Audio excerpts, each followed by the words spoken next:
So you released an open letter that was very critical of the Glasgow Union and made the demands that they did make an apology. Why do you think that was necessary, and what do you think that'll achieve? I think most people agree that some of those sorts of comments made in today's day and age is just completely and utterly unacceptable.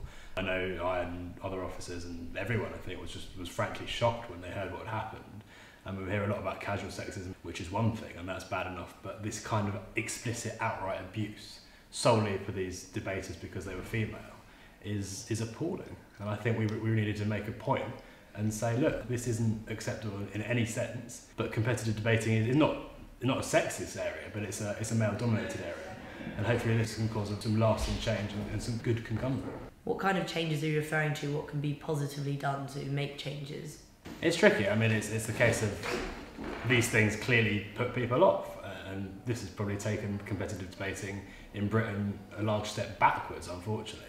It's a case of doing things like we held last week with the Cambridge Women in Leadership, had a public speaking workshop for women, and things like that, and kind of encouraging all people to get involved in competitive debating on both genders and all people from all sorts of backgrounds, because it has been seen in the past as, I think, a more private school male arena, and that's something that certainly needs to be addressed, and hopefully this outrageous incident can help promote that agenda. So Glasgow have offered their apology. Do you think this actually goes far enough?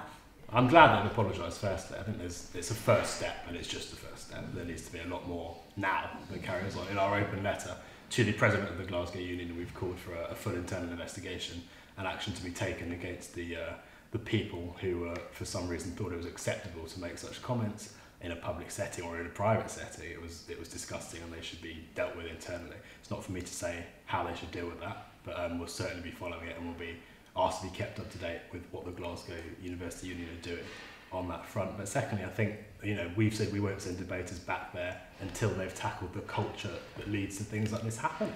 I'm adamant, I'm sure that something like this would never happen in Cambridge, and there's this culture seemingly at the Glasgow Union, and people have said this is not a one-off, this is to be expected, was their words, which is outrageous. And I think that until that kind of culture that led to this event is tackled, then we certainly won't be sending debaters back there, and we certainly won't be considering reinstating the reciprocal membership.